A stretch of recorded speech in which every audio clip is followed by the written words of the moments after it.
Hallelujah. Shalom, family. Peace and love to the 12 tribes of Yisrael scattered abroad. In this video, I want to speak on the set-apart times, or the Moedim of Yahuwah. In particular, we want to look at the Feast of Unleavened Bread, or Chag HaMitzvot, and the Pasach, or the Passover sacrifice. We're going to go over the different verses in the Torah and put together a timeline of how this festival and memorial is supposed to be rehearsed.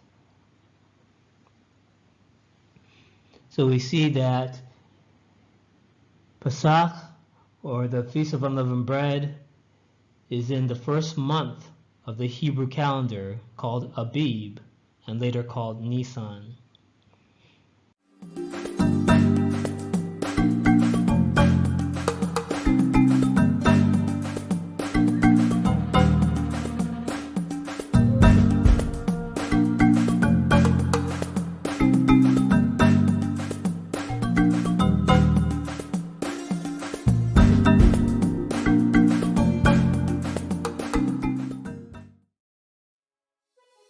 Shemot, or Exodus chapter 12. And Yahuwah spake unto Moshe and Aharon in the land of Egypt, saying, This month shall be unto you the beginning of months. It shall be the first month of the year to you. Speak you unto the congregation of Yisrael, saying, In the 10th day of this month they shall take to them every man a lamb, according to the house of their fathers, a lamb for a house. And if the household be too little for the lamb, let him and his neighbor next unto his house take it according to the number of the souls. Every man according to his eating shall make your count for the lamb. Your lamb shall be without blemish, a male of the first year. You shall take it out from the sheep or from the goats. So here we see Yahuwah giving the instruction to Moshe or Moses, and he's saying that the month of Abib will be the first month of the year for the Israelites. And during the 10th day of the first month, each family is to take a lamb, and this lamb is to be without blemish, without any defects, a male of the first year, either a sheep or a goat. Verse 6, And you shall keep it up until the 14th day of the same month, and the whole assembly of the congregation of Yisrael shall kill it in the evening. And they shall take of the blood and strike it on the two side posts and on the upper doorpost of the houses wherein they shall eat it. Okay, so the 10th day, they're to select lambs that have no defects, perfect lambs the first year. And they're to keep this lamb until the 14th day. And on the 14th day, going toward the end of the 14th day, going into the evening of the 14th day, they are to sacrifice this lamb.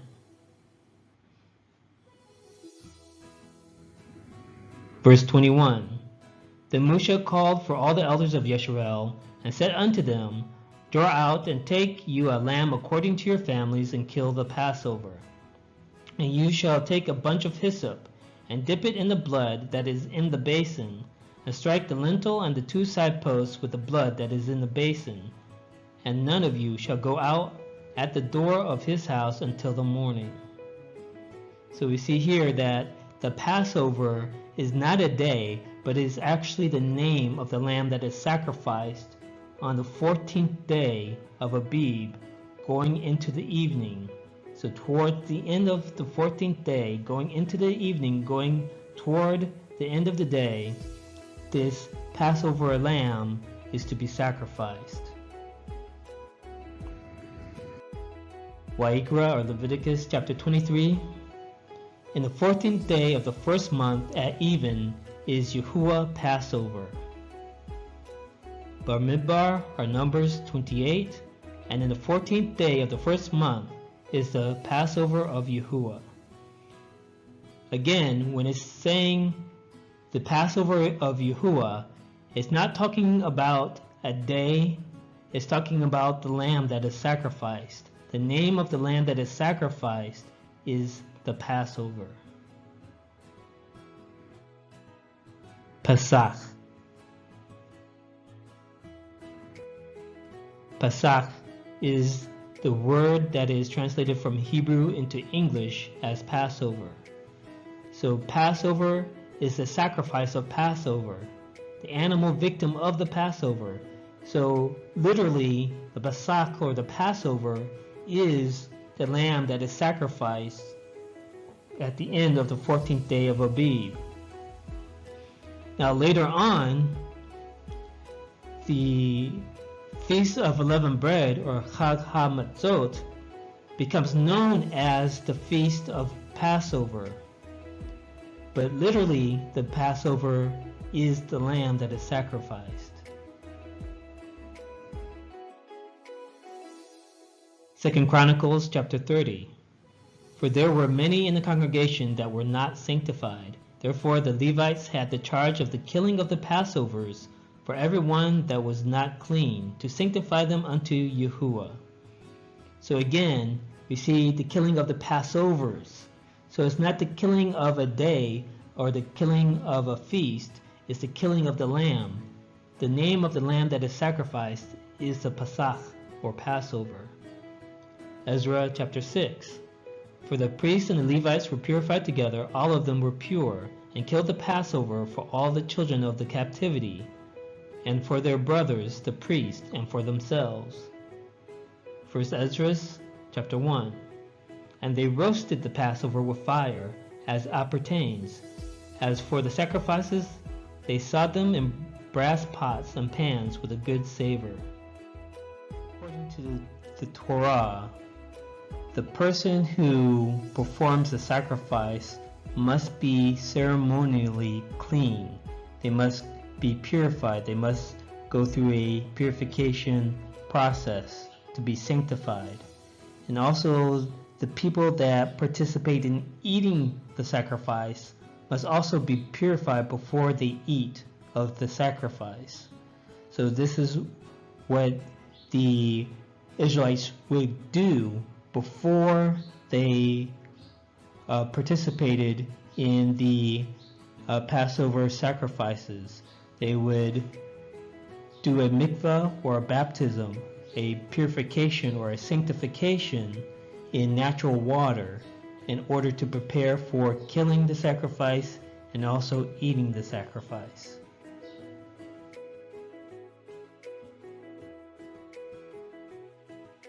From the historian Flavius Josephus in his work Antiquities of the Jews, Book 3, Chapter 10.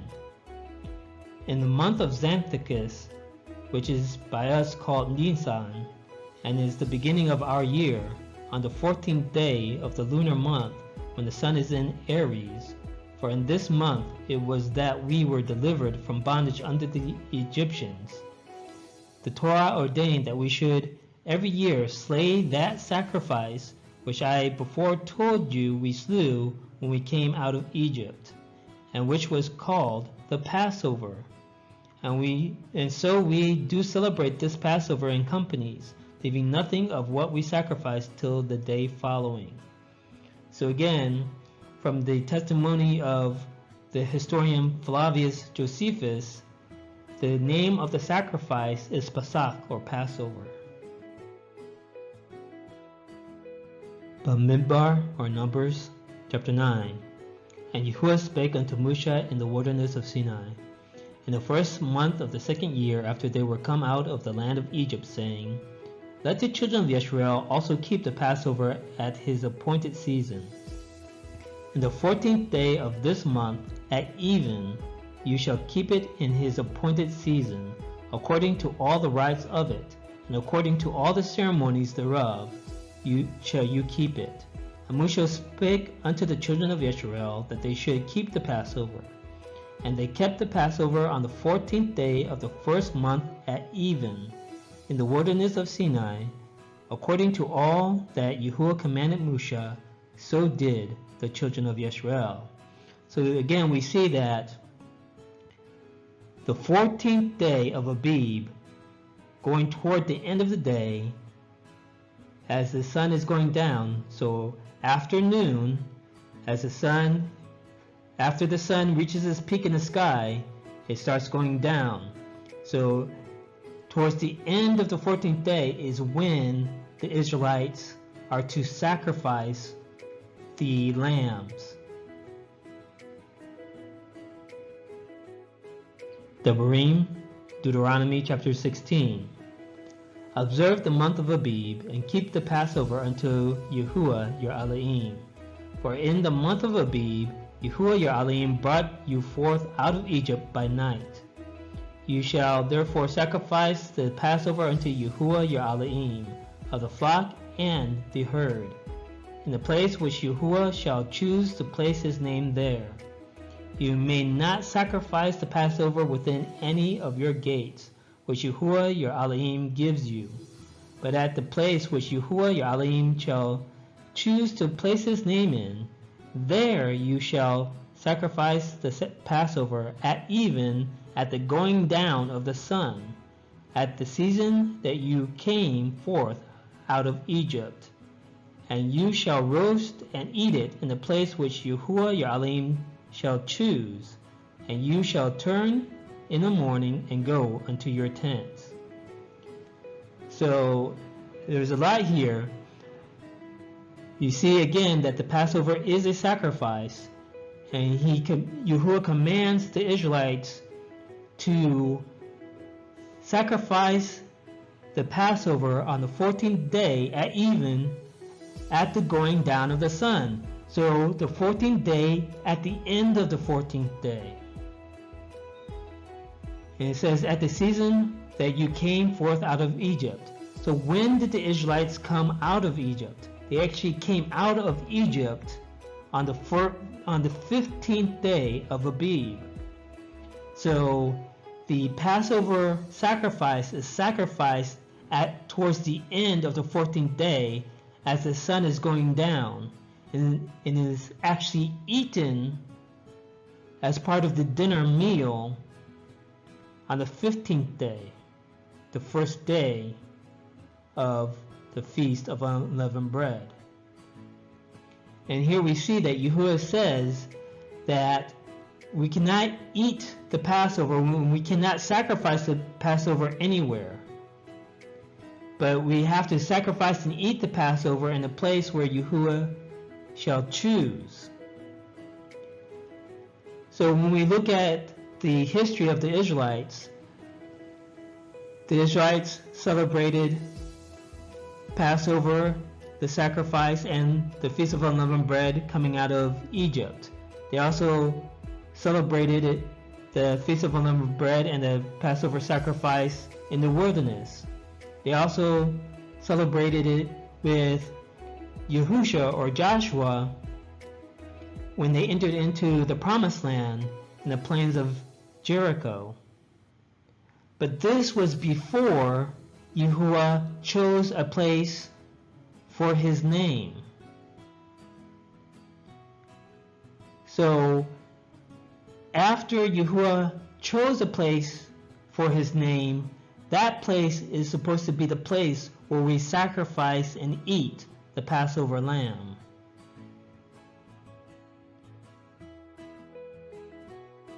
Malachim Aleph, or 1 Malachim chapter 9. And it came to pass, when Shalom or Solomon had finished the building of the house of Yahuwah, and the king's house, and all Solomon's desire which he had pleased to do, that Yahuwah appeared to Shalom the second time, as he had appeared unto him at Gibeon. And Yahuwah said unto him, I have heard your prayer and your supplication that you have made before me. I have hallowed this house which you have built, to put my name there forever. and my eyes and my heart shall be there perpetually. So here we see where Yahuwah actually placed his name in Jerusalem, in the land of Yisrael. So before this happened, the Israelites celebrated the Passover sacrifice and ate the Passover sacrifices in different places. But after Yahuwah placed his name in Jerusalem, Jerusalem is the place where we are to sacrifice the Passover and eat it. So again, that's why we read that the Yahudim, or the Jews, went up to Jerusalem to celebrate the Pesach or Passover. Chag HaMatzot is a word that is translated from Hebrew into English as Feast of Unleavened Bread. Chag means feast, and Matzot refers to the unleavened bread. Shemot, Exodus chapter 12. And they shall eat the flesh in that night, roast with fire, and unleavened bread, and with bitter herbs they shall eat it.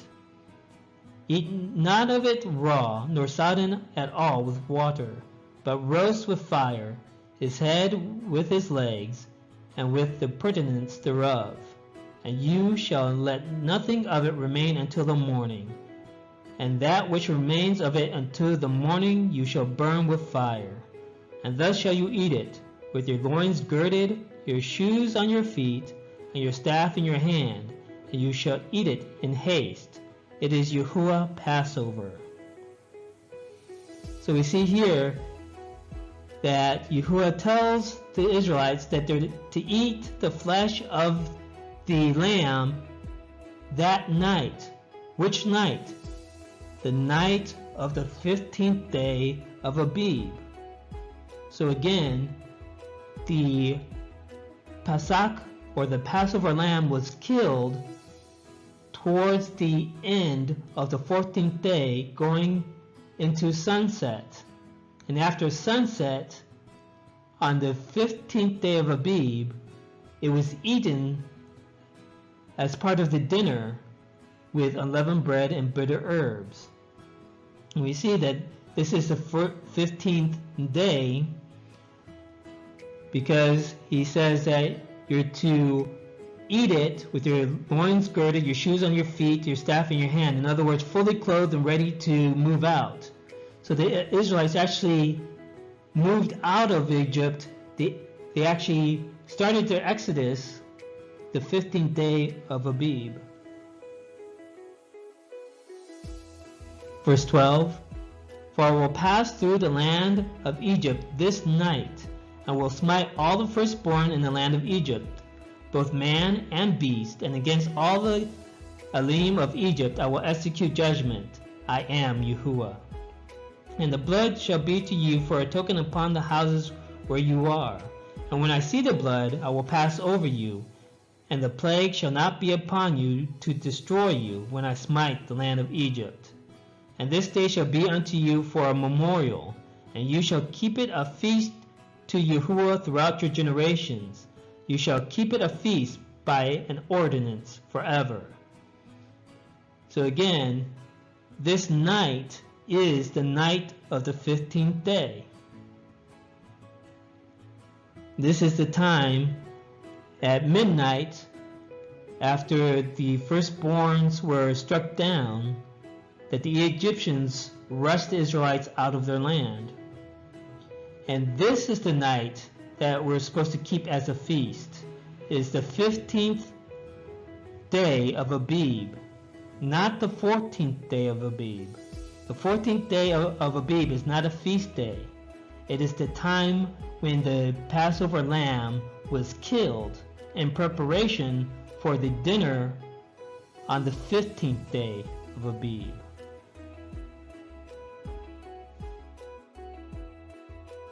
Verse 15. 7 days shall you eat unleavened bread. Even the first day you shall put away leaven out of your houses. For whosoever eats leavened bread from the first day unto the 7th day, that soul shall be cut off from Yisrael. And in the first day there shall be a holy or set-apart convocation, and in the 7th day there shall be a set-apart convocation to you. No manner of work shall be done in them, save that which every man must eat, that only may be done of you. And you shall observe the feast of unleavened bread, for in the selfsame day have I brought your armies out of the land of Egypt. Therefore shall you observe this day in your generations by an ordinance forever. So again, which day did Yahuwah deliver the Israelites out of Egypt? They came out of Egypt the 15th day of Abib. So the first day, which is the 15th day of Abib, is to be a high Shabbat, a high Sabbath. And the 21st day of Abib is to be a high Sabbath.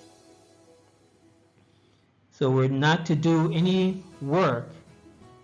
The only work that is allowed to be done is preparing food.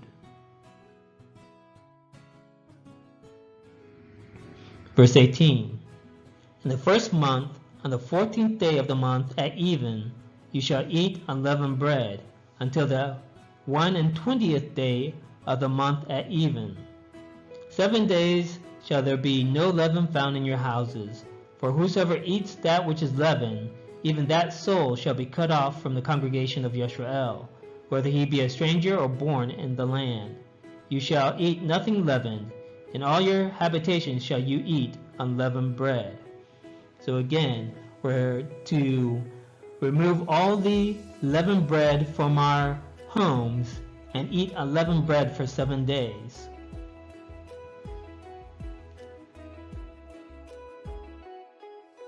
Wa'ikra chapter 23. And on the 15th day of the same month is a feast of unleavened bread unto Yahuwah. 7 days you must eat unleavened bread. And the first day you shall have a set-apart convocation. You shall do no servile work therein. Bamidbar, Numbers 28. And in the 15th day of this month is the feast. 7 days shall unleavened bread be eaten. And the first day shall be a set-apart convocation. You shall do no manner of servile work therein. So again, the 15th day, the first day of the Feast of Unleavened Bread, is a high Shabbat.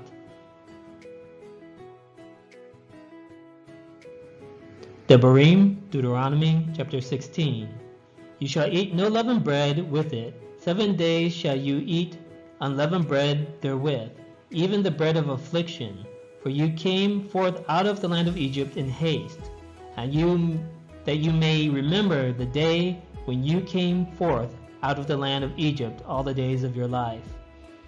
And there shall be no leavened bread seen with you in all your coast 7 days, neither shall there be anything of the flesh, which you sacrifice the first day at even, remain all night until the morning.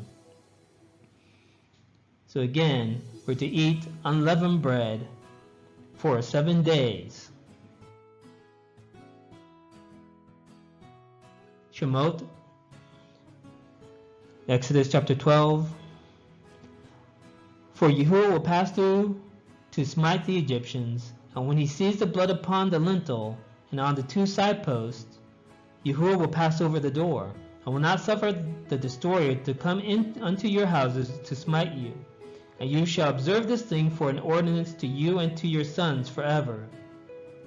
And it shall come to pass, when you be come to the land which Yahuwah will give you, according as he has promised, that you shall keep this service. And it shall come to pass, when your children shall say unto you, What mean you by this service? That you shall say, It is the sacrifice of Yahuwah Passover, who passed over the houses of the children of Israel in Egypt, when he smote the Egyptians and delivered our houses. And the people bowed the head and worshipped. So again, the Passover is a sacrifice, and this is something that we are to memorialize and rehearse year after year. Verse 29, and it came to pass that at midnight Yahuwah smote all the firstborn in the land of Egypt, from the firstborn of Pharaoh that sat on his throne unto the firstborn of the captive that was in the dungeon, and all the firstborn of cattle. And Pharaoh rose up in the night, he and all his servants, and all the Egyptians, and there was a great cry in Egypt, for there was not a house where there was not one dead.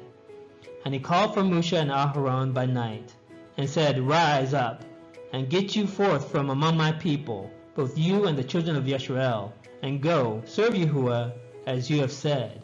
Also take your flocks and your herds as you have said, and be gone, and bless me also. So again, the night that Yahuwah killed the firstborn of the Egyptians was the night of the 15th day of Abib. Bamidbar, Numbers chapter 33.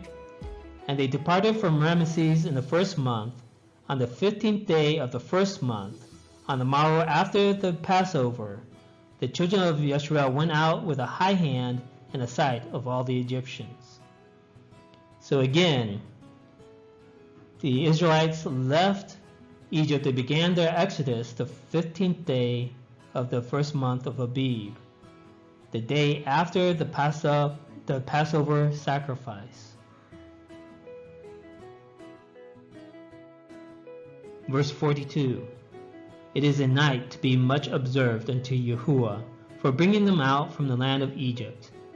This is that night of Yahuwah to be observed of all the children of Yisrael in their generations. So it may be a little vague how it is translated here into the English, but when you look at the word observed, the word actually means vigil. So in other words, we are to keep vigil the day of the 15th of Abib, the first day of unleavened bread. We're to keep vigil all night until the morning, especially the men of Israel. Shemot, Exodus chapter 34. The feast of unleavened bread shall you keep. 7 days you shall eat unleavened bread, as I commanded you, in the time of the month Abib. For in the month Abib you came out from Egypt. Thrice in the year shall all your men children appear before Adonai Yahuwah, the Elohim of Yisrael. You shall not offer the blood of my sacrifice with leaven, neither shall the sacrifice of the feast of the Passover be left until the morning. The first of the firstfruits of your land you shall bring unto the house of Yahuwah your Elohim. You shall not see the kid in his mother's milk. So we see this as a statute that there are 3 feasts: the Feast of Unleavened Bread, the Feast of Weeks, and the Feast of Tabernacles. So the first feast is the Feast of Unleavened Bread, and all Israelite men are to appear before Yahuwah. And we know that Yahuwah chose to place his name in Jerusalem, so that is the place that all men are supposed to appear before Yahuwah 3 times a year.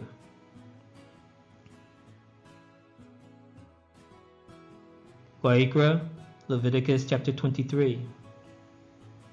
And Yahuwah spake unto Moshe, saying, Speak unto the children of Yisrael, and say unto them, When you be come into the land which I give unto you, and shall reap the harvest thereof, then you shall bring a sheaf of the firstfruits of your harvest unto the priest, and he shall wave the sheaf before Yahuwah to be accepted for you.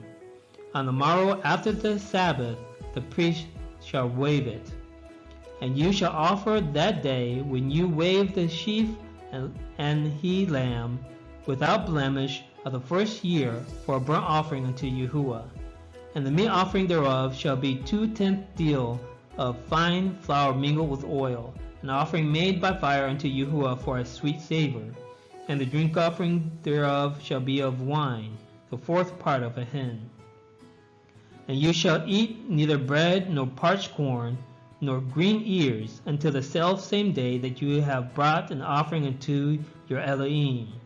It shall be a statute forever throughout your generations in all your dwellings. So, after the High Shabbat, which is the 15th day of Abib, the Israelites are to present an offering of the first fruits. And of course, associated with the Feast of Unleavened Bread is the barley harvest. So this is part of the harvest that would be presented before Yahuwah.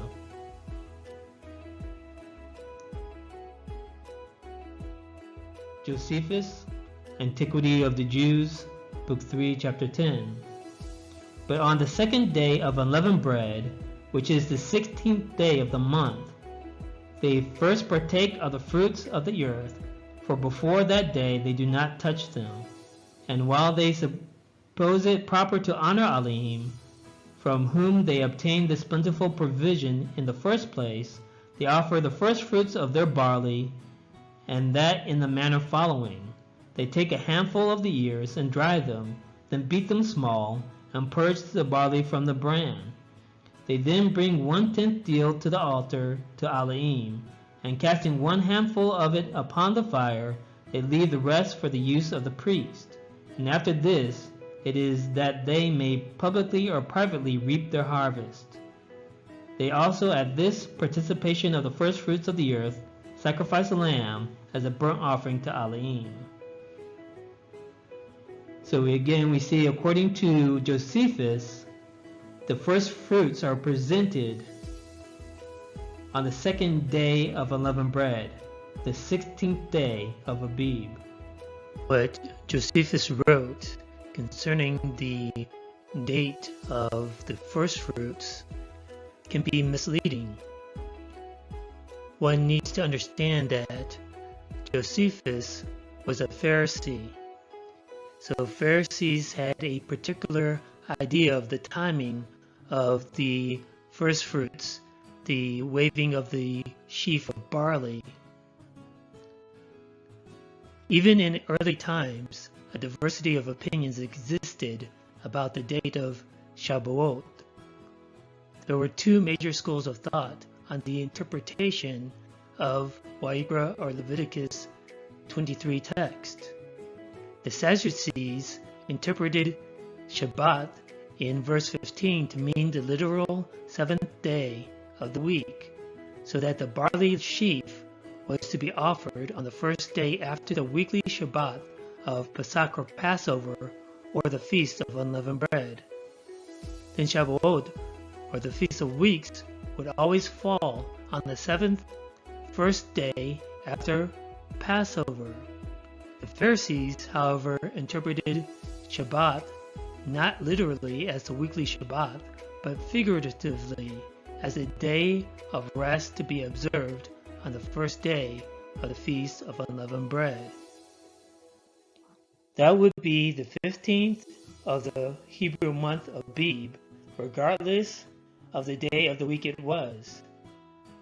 Based on this interpretation, the barley offering would be made on the 16th of Nisan, and Shavuot would come 7 weeks later on the 6th day of the month of Sivan, on whatever day of the week it might fall. As long as the temple stood and the Sadducees were in charge, their view prevailed.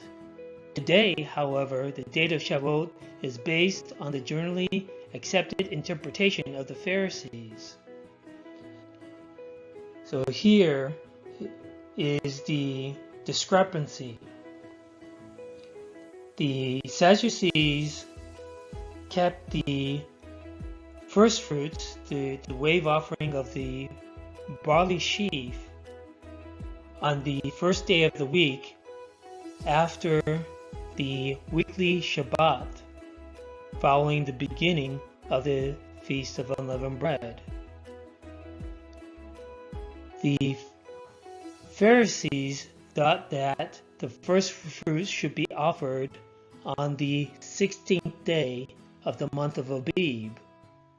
So what this means is, during the temple times, during the 1st century, during the ministry of Yahusha and the life of his students, the disciples, the Yahudim, the Judeans, observed the first fruits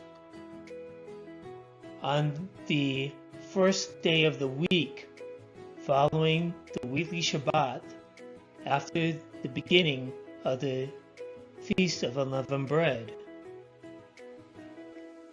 However, today, according to the teaching of the rabbinic, Talmudic, observant Jewish people, they observe the first fruits and Shavuot according to the teachings of the Pharisees, which was not the practice of the 1st century Israelites. So if you're looking at a Jewish calendar, the Jewish calendar places first fruits and Shavuot, the Feast of Weeks, according to the teachings of the Pharisees, which was not the practice of the 1st century Yahudim. Vayikra, chapter 23. But you shall offer an offering made by fire unto Yahuwah 7 days, and the 7th day is a set-apart convocation. You shall do no servile work therein. Bamidbar, chapter 28. On the 7th day you shall have a set-apart convocation. You shall do no servile work. Devarim, chapter 16. 6 days you shall eat unleavened bread, and on the 7th day shall be a solemn assembly to Yahuwah your Elohim. You shall do no work therein. So we see the 7th day of the Feast of Unleavened Bread is another High Shabbat, the 21st day of Abib.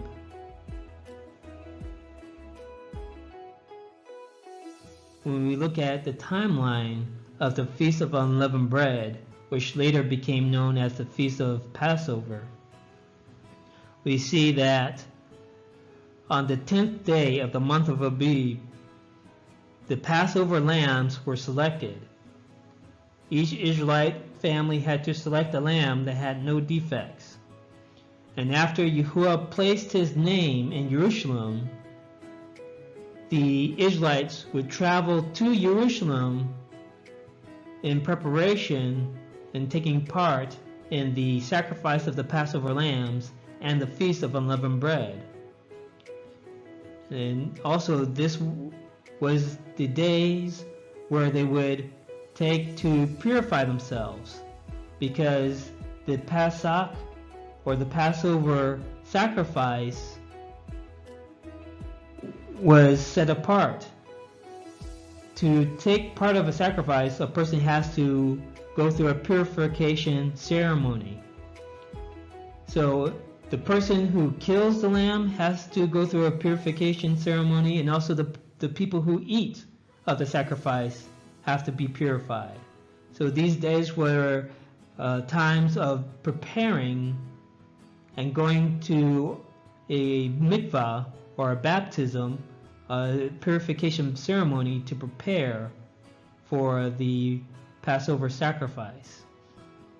We see that the 14th day of Abib, going toward the end of the day, as the sun going down, is when the Passover lambs were killed. And after sunset, at dinner, the 15th day of Abib is when the Passover lamb is actually eaten with bitter herbs and unleavened bread. And the 15th day, the Israelites are to keep a vigil all night until morning, especially the men. And the 15th day was the time that Yahuwah passed over Israel, the death of the firstborn. That's when the Exodus began. The Egyptians rose up in the middle of the night finding their dead sons, and Pharaoh drove the Israelites out of their land. The 15th day is a High Shabbat. And then we see again on the 21st day of Abib, the 7th day of the Feast of Unleavened Bread, is another high Shabbat. So I hope that this video was helpful in helping you to understand the timeline of the Feast of Unleavened Bread and the Passover sacrifice.